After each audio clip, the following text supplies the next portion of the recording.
Thank you very much indeed, ladies and gentlemen. It's very nice to be with you this evening. I hope my voice is going to last out all right. The neat gin should keep it going all right. But I thought it would be interesting to look at this particular phase of Winchester's extremely long history, which of course became so important that at the time, for a short time I suppose, around the year 1000, it was really the principal royal city of the Danish kingdom, or perhaps we should say the Anglo-Danish kingdom. And so I thought we would start by having a look at the first slide. Next slide, please. I thought we'd start by having a look at the pattern of the city. We started digging, of course, in Winchester in 1961 on the site of what was to be the new Wessex Hotel. And it was all complete chance. And it was only because there was a very distinguished civil servant called Roger Quirk, Under Secretary in Hailsham's then ministry, whose hobby was studying early Winchester. And he published some very important, two very important articles on the Old Minster and the New Minster of Winchester. And when he heard from his mother, who lived here, that there was to be a new hotel on this site of what is now the Wessex, he immediately set steps in motion to make sure that there was an excavation which took place. And really that's a very useful, good place at which I can start, because what I want to do first of all is to just set out very briefly with this slide just the pattern of Winchester as it was before anything happened with chaps coming from the northeast. Well, that is Winchester in the time of Alfred. What you've got there is the Roman town wall in red and the Roman streets nice and square and tidy in yellow with a good margin. And all that, well, not the walls, but the streets, disappeared in the 5th and 6th centuries.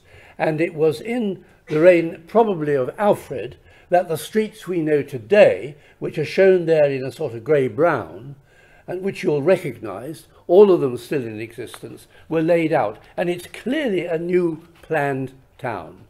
It's not like a Roman town with rectilinear squares and so forth, but it's very clearly a planned town.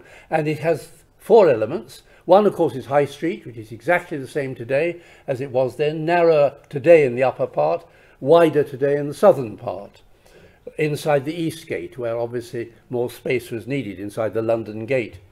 And then to either side of High Street, as you know, are the parallel back streets to north and south, which allow access, and this is very important, allows access to the properties, to the rear of the properties on the most important frontages in the city, which are the frontages on the east-west main street.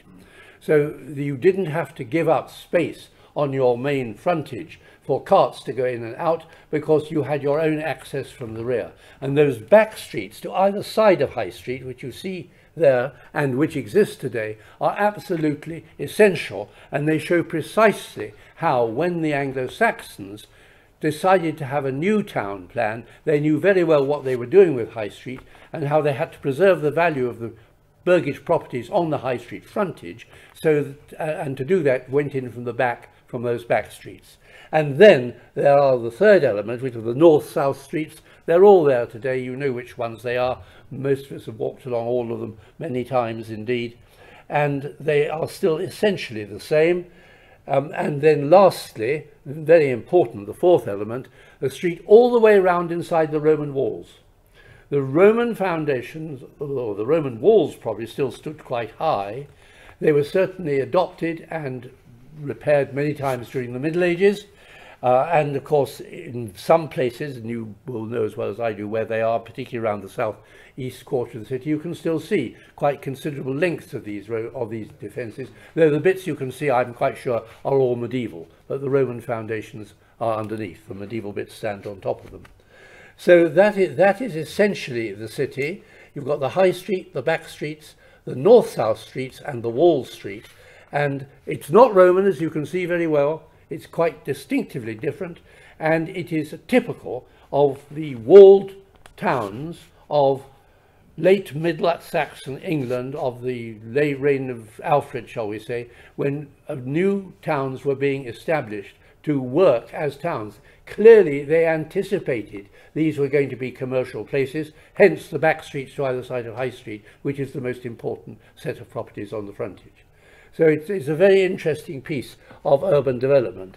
And then in the southeastern corner, as you can see, although the streets do penetrate to a certain extent, you've got the great Minster churches, the Old Minster, the Anglo-Saxon Cathedral, the New Minster, founded late in Alfred's reign probably, but effectively after 900, and Nunna Minster, which itself probably goes back very early, probably even back as far as the 7th or 8th century, but we know nothing of it because it's not been possible to carry out excavations in the area of the church, except in a very minor way, which you can see just above the third N of the name Nunna Minster there, where some excavations in advance of the construction of new buildings behind Guildhall did reveal part of what is clearly a 10th century extension with apses to north and south of what had been the Nunna Minster church. So that at any rate is the background.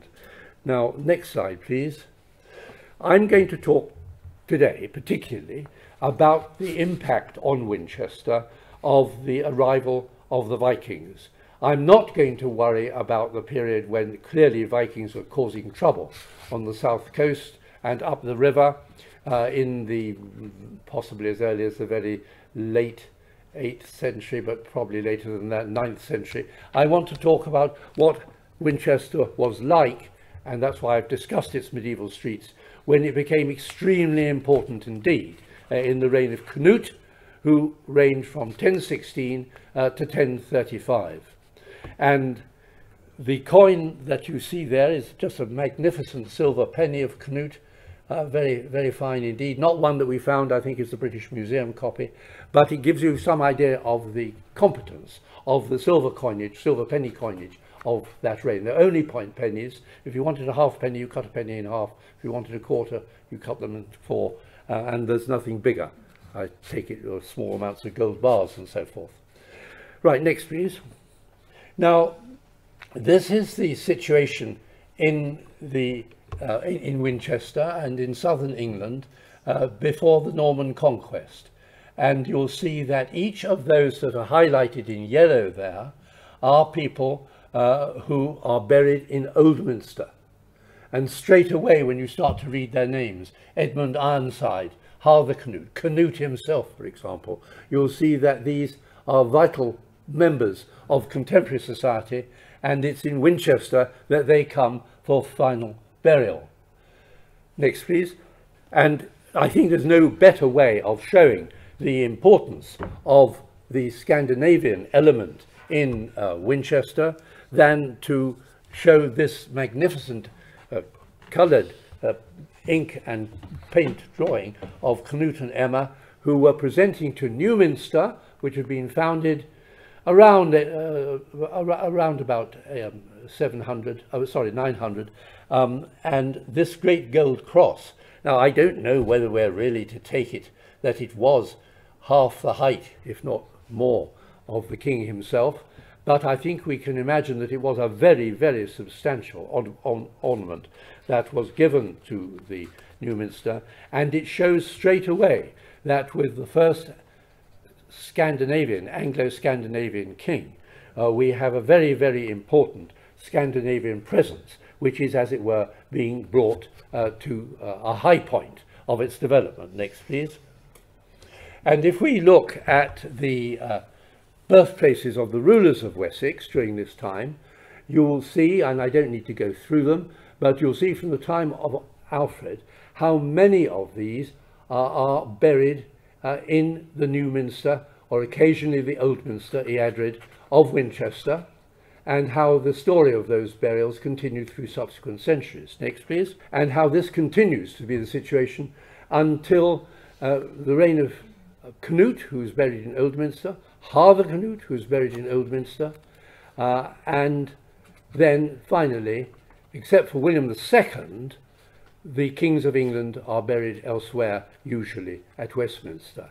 So the Scandinavian role of the royalty of Wessex and early England of the 10th and 11th centuries is very clearly seen in Winchester itself. Next, please.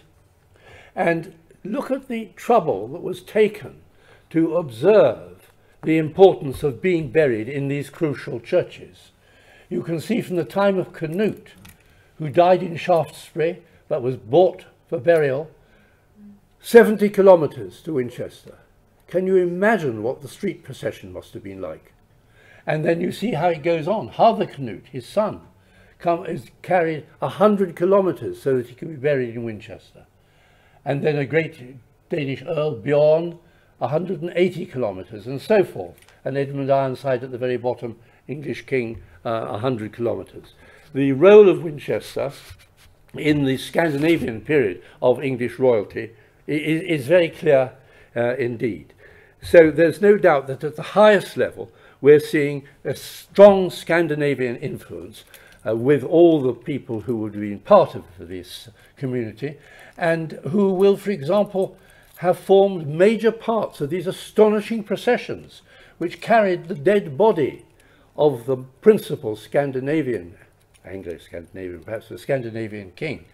These vast distances, I don't know how many kilometres a day they might make, 8 perhaps, possibly 10, but they're going to take a long time and they're going to be very big and they're going to be quite extraordinary. And you'll see that this is as much, if not even more, an aspect of Scandinavian kingship in Winchester than the earlier kings had been. Next, please.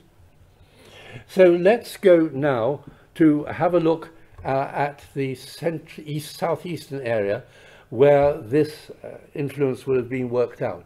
We've already looked at the street plan. That's not Scandinavian. That's something actually very, very much more important. It's an old English street plan, which we still use every day today ourselves. Almost every element of it still survives. So that's a taken for a given. But let's look, in fact, at the arrangement of the buildings in the southeastern quarter. Because if you wanted to see the open influence of the Scandinavian rule, if you like, it would be here in the southeastern quarter, where, as I've already indicated, so many of them were buried. And we now know quite a lot about it. But if I could take you back to 1961, before the building of the Wessex Hotel, nothing that is on there in red was known. Everything of that is in red was, apart from the Norman Cathedral, of course, was standing, but all the rest was discovered as a result of excavation. And the situation by the early decades after the Norman conquest is very much what you would see there. There are 3 great, or in fact 4 great communities in this southeastern corner of the city. There's the Cathedral Monastery, there's the New Minster to the north of it, St Mary's Abbey to the east, and the Bishop's Palace, an equally important, and look at the size of it, an equally important enclosure within the walled area. So this is what this city looked like, and it will have been the greatest Scandinavian city of its period. There was nothing to match this in Denmark at the time, or in the other areas that you might loosely call Danish Scandinavia. So this is very much the centre of the Scandinavian kingdom. Next, please. So what happens in the bits we know? Well, before we excavated, not a single part of any phase of that drawing could have been put on a map. That is the sequence of the Old Minster, in which so many of the Scandinavian kings were buried, went through from 650, the middle of the 7th century, right down to 992-4, which is almost the end, really. There's still another, the last building phase of 992-4 is followed by 80 years, while the new cathedral is being built to the south, the new Norman cathedral. And so this is the place where the Scandinavian kings would be buried. Next, please. And that's what it looks like, or looked like. It looks like, on the left-hand side today, the arrangement of the layout of the Old Minster immediately north of, but at an angle to the cathedral. And there you see on the right a reconstruction of what we think it looked like. Now, what's that alignment about? If we go back to the 7th century, to about 630, 640, 650, no date is actually known, why was the first stage of the Anglo-Saxon cathedral laid out on that alignment? And that's a very real question to ask. The first stage of Old Minster is extremely sophisticated. It has very wide foundation trenches, something like that width. The foundations are about that deep.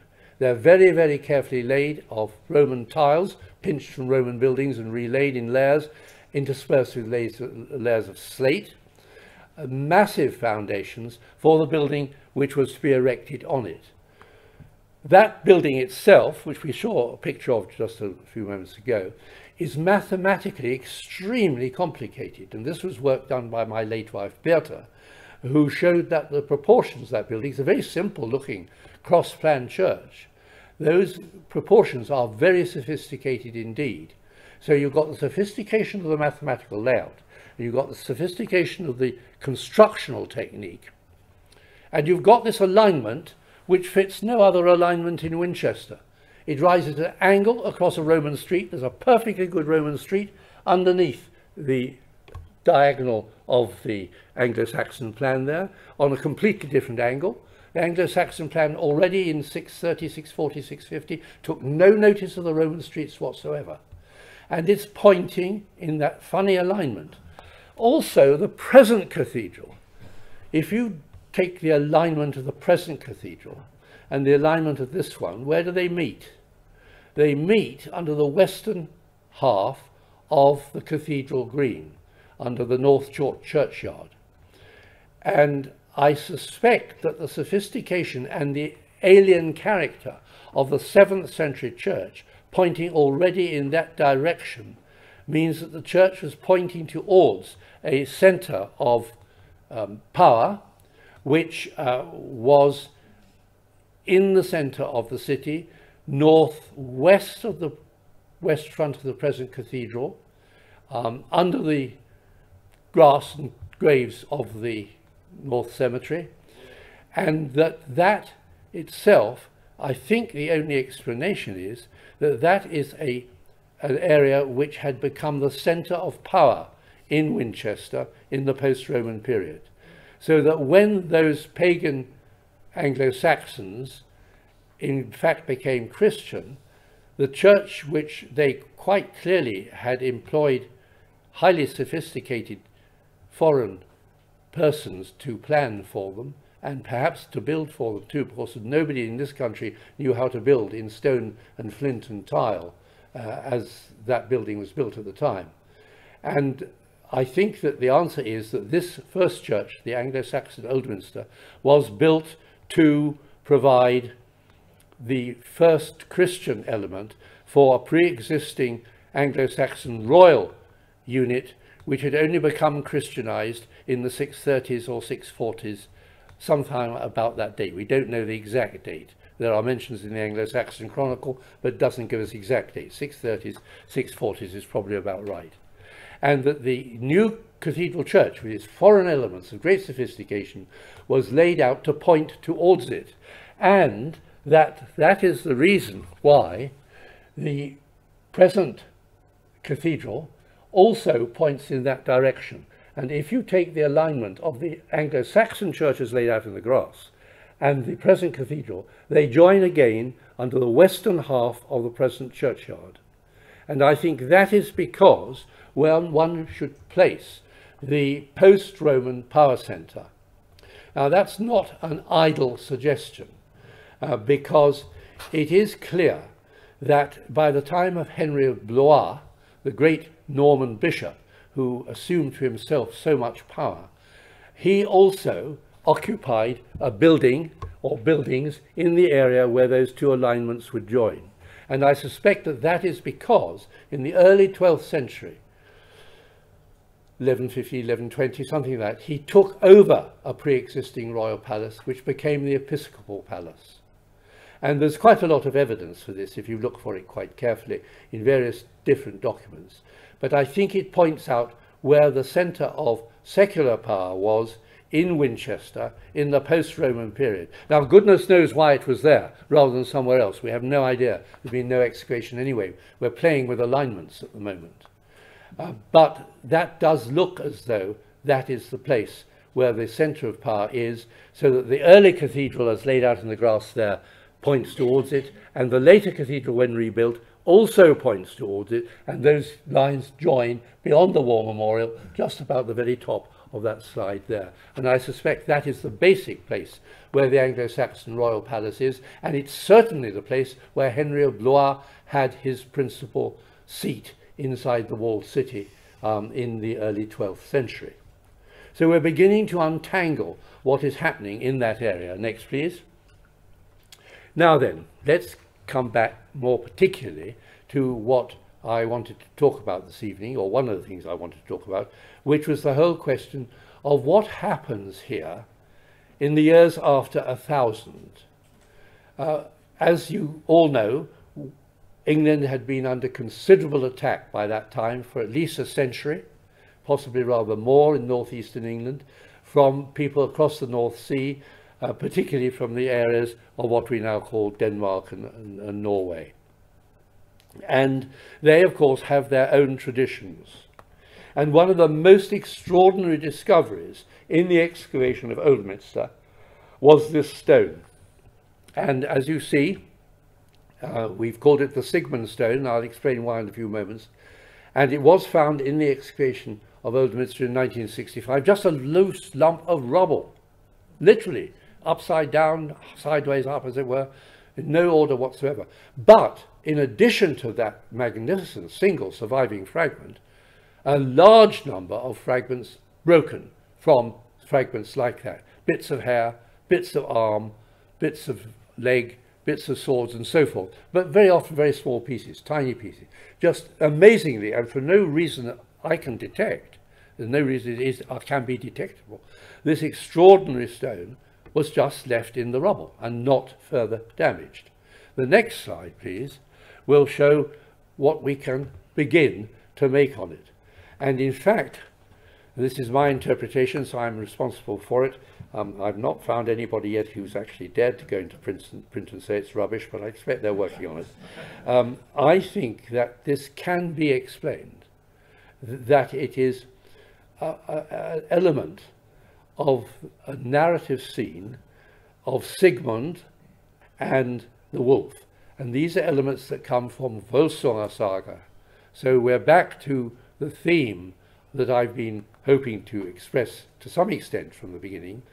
Now, I've interpreted this, with Bertha's help, as an element in the whole story of Sigmund. And what we see here on the right-hand side, with this extraordinary picture of a man on his back with his hands, at least the lower hand certainly pegged to the ground, and the upper hand in a similar position, is being attacked by what is quite clearly a wolf. And then another figure to the left, an armed figure, walking out to another scene which we can't obviously identify. But I think it is possible to suggest, and I have suggested in writing, and I don't think it's been demolished. I would be very interested to see if it had been, because I'd welcome rigorous discussion of this, that it is part of the saga of part of the Danish Volsunga saga, or Scandinavian Volsunga saga, of Sigmund and the wolf. And it's not now, I think, the moment to go into it further on this occasion, but it must be in this interpretation, and please do understand it is this interpretation, that this must be one of the most striking pieces of evidence for the Scandinavian element in the society of Winchester at the time this scene was made. Now, when was it made? 10th, 11th century perhaps. Where could it have been?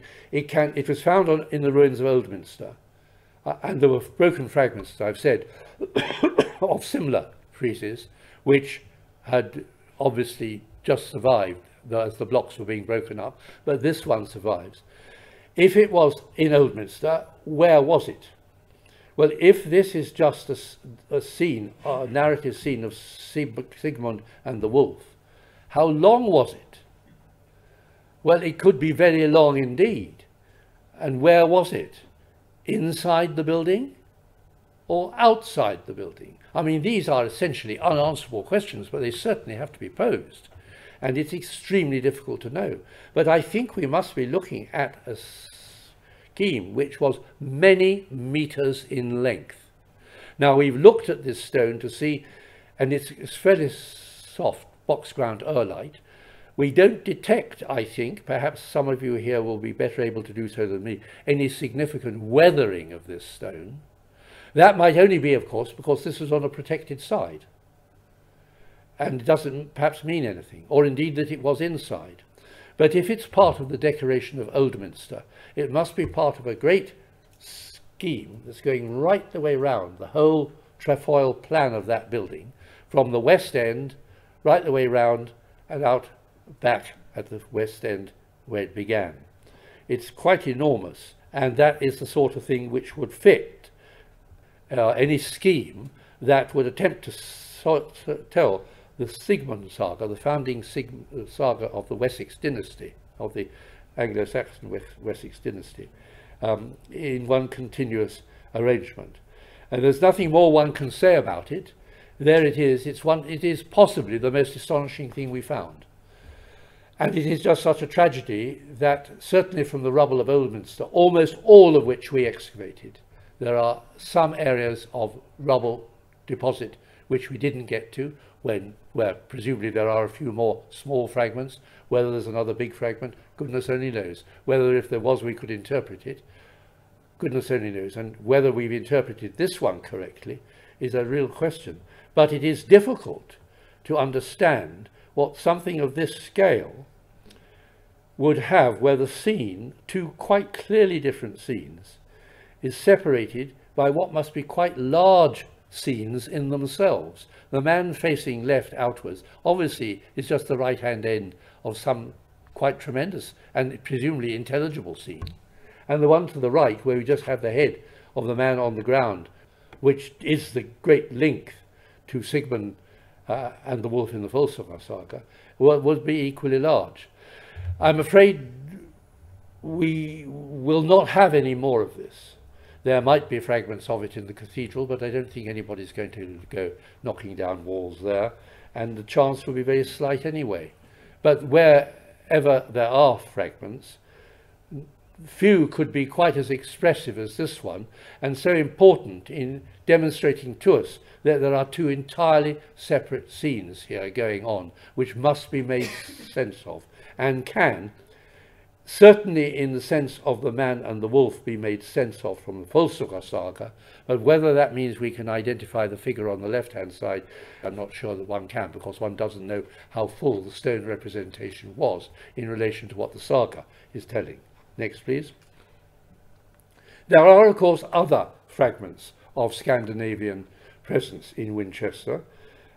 This stone here has runes, is part of a grave mark, as you see, found in another church in Winchester, St. Maurice's Church, to the north of Old Minster, to the north of New Minster, and it's presumably just a slab like that sort of thickness, 15 centimeters thick, which would be put probably at the head rather than the foot of an earthen grave. And that's just one that happened to survive, as you can see, reused in the 12th century tower of St. Maurice's Church. But again, it's a very distinctive Scandinavian type of object. Next, please. Now, let us go to the one absolutely unmistakable piece of evidence for Scandinavian activity, the Tombstone of Gunny. There it lies, beautifully carved, with a footstone showing the hand of God raising the cross, and reading, Her ligt Gunny eorles feolaga. Here lies Gunny, the Earl's companion. Well, when we found that, it was unique because it is the only burial monument which we found in our extensive excavations north of the nave of the cathedral. It is the only inscribed monument we found, and it is clearly related to a Scandinavian person. We did not at the time believe that it could be identified, but it has been. Next, please. Gunny is a known person. Here is a picture of a runestone in Sävsjö in Sweden, and you can see the Old Norse transcription and the English translation. Vrai placed this stone in memory of Gunny, his brother. He died in England. Now, it could be chance. Of course it could be chance, but I don't think we would be responsible to assume that it necessarily is. And that we have here Vrai, who has been memorialized, and his brother has been mentioned on a Swedish runestone. And this gives an entirely different context, I think, to our Gunny. He was clearly an important man. Now, he lies, or lay, under the only inscribed grave monument we excavated in the Old Minster cemetery north of the present cathedral. That alone suggests a man of distinction. Unfortunately, to my knowledge, but how pleased I would be if one of you here who is used to Old English texts can tell me of a reference to Gunny in an English text. He's otherwise only known by, presumably, this Scandinavian runestone, which said he died in England. Well, there are many chances, obviously, and there are many places that one could leap with great danger. But it does seem probable that there is some kind of connection here, and that here we have the burial in the cemetery of Old Minster, immediately north of Old Minster, of a distinguished Scandinavian son, if you like, whose family in Sweden, as it is now, recalled his death at about the same time, and that he had died in England. So this is one of the most interesting statements, I think, of the status of the Scandinavian element in Winchester in the later 10th, 11th century that one could possibly have. Stone monuments, of course, there are hundreds of them, not in this country, or several hundred here, but there are a very large number in Scandinavia. But here we have one which does seem, probably, I think probably is right, though there are many possibilities, I think probably is right, to be related to one in Winchester, erected by an element of society that back home in Scandinavia was wealthy enough to create a great stone monument placed by another member of the family in memory of Gunny, who died in England. So it shows, I think, that whatever elements of ordinary, shall we say, Scandinavian people who came across the North Sea from the, what shall we say, the 880s onwards and settled in this country, there was some of considerable distinction back home. And this would appear to have been one of them. And how fortunate we are to have this Swedish evidence, which we did not know at the time when we first excavated the grave of Gunny in the Old Minster. Next, please. Now, that's not the only piece of evidence, or those that I've already dealt with are not the only piece of evidence for a Scandinavian presence in Winchester. This is something that used to be called, in the cathedral library where it is still kept, the Winchester weather vane. It ain't such a thing. It's a strip of very thin copper alloy which has been decorated on the upper surface, as you can see, with a very elaborate and very characteristic Scandinavian engraving of some sort of imagined animal. It was found just southeast of Old Minster. It's early to mid 11th century, so what, 1000 to 1050, something like that. It belongs to the Scandinavian Ringerike milieu. That's Ringerike is named after a place in Scandinavia where decoration of this kind has been recognized in several places. Berta and I suggested that it could perhaps have been made by an Anglo-Saxon craftsman working to a ringoriki brief, or it could be a piece of Scandinavian metalwork. But there can be no doubt that this really very sumptuously carved, an expertly carved piece of metal comes from the fitting of what must have been a quite stunning casket, and is sadly the only piece that we have left of it.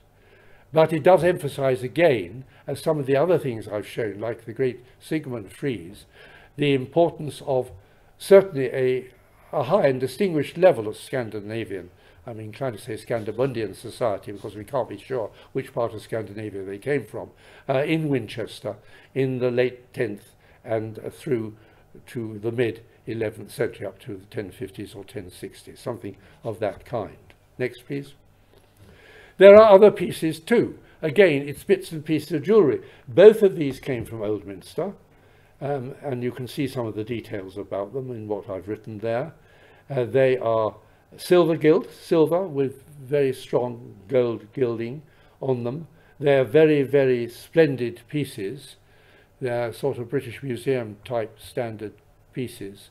And they were found in, just as the first one says, in the fill of a robber trench from the robbing of Old Minster. In other words, when they knocked Old Minster down, they disturbed elements, perhaps graves, perhaps standing tombs, which had objects like this in it, but didn't pick them all up. Probably it was a terrible mess, the whole business of demolishing a church like that.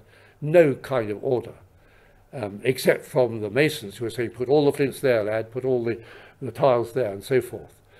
But these two, just two, survived to be found amongst the rubble of the destruction of Old Minster, and must represent at least one, if you think they might have belonged together, but more probably two very elaborate pieces of Scandinavian type silver gilt of the later 10th or 11th century, at any rate earlier than the robbing of Old Minster in 1093 to 4.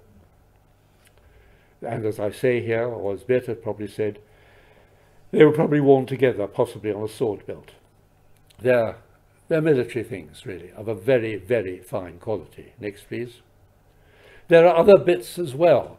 One of the characteristic elements of any Scandinavian or Anglo-Scandinavian collection of objects are twisted silver bracelets or rings of this kind, of twisted silver wire. Well, here we are. We have, the upper one was found on the Cathedral car park.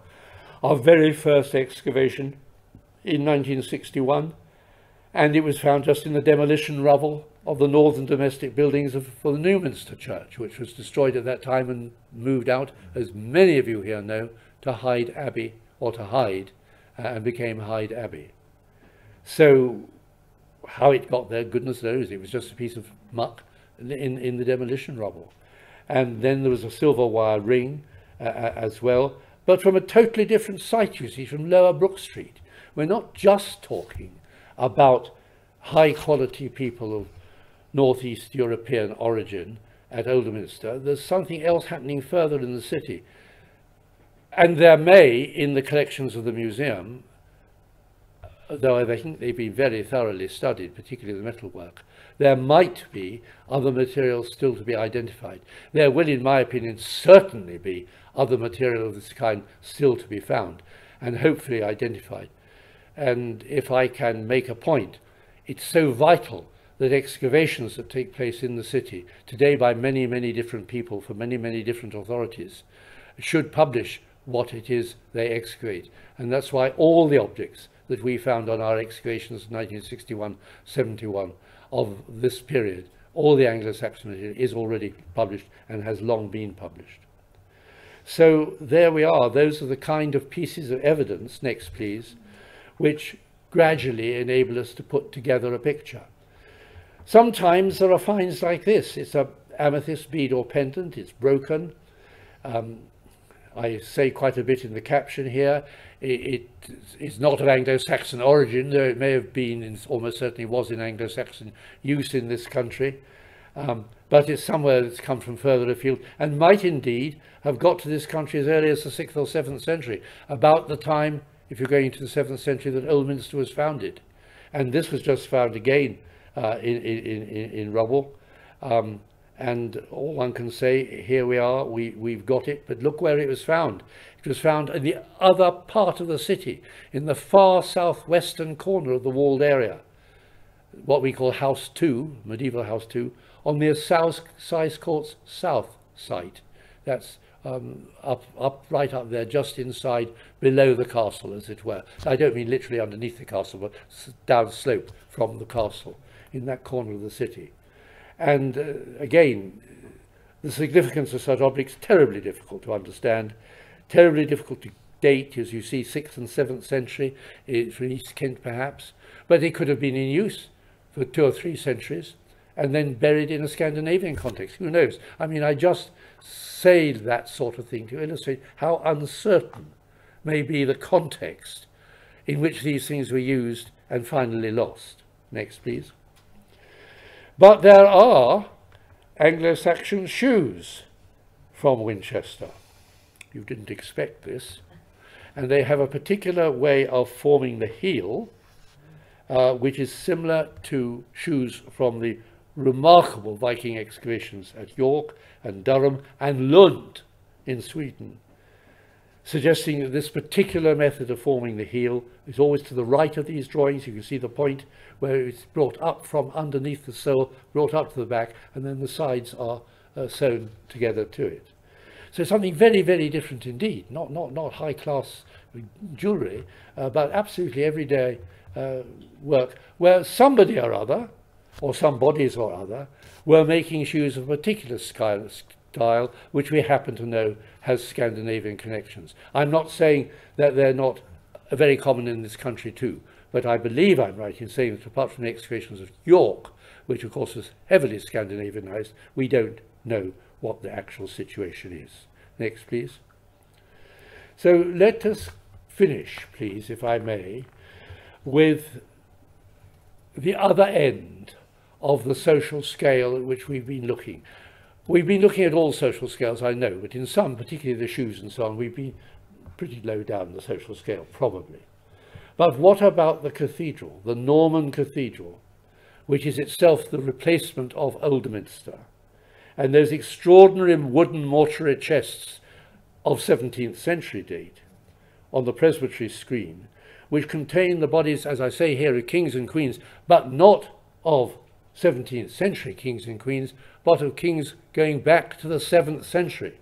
These are the final resting places of bones that were translated, to use the technical term, from Old Minster into New Minster at the time that Old Minster was demolished in 1093, and the first stage of our present cathedral, the transepts and the bit east, not the nave, I think, were being brought into use, and the services were being transferred from Old Minster, which then became a building site and was simply knocked down, and everything that could possibly be reused, as we know well from the tons of rubble which we excavated from the site, almost everything could possibly be used was taken away and undoubtedly reused.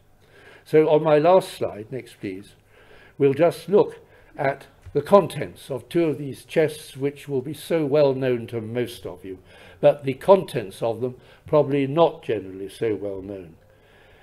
And of course the contents, as you can see, when these were last photographed in the 30s, they are in very modern looking boxes. It doesn't mean to say they're not 100 years old.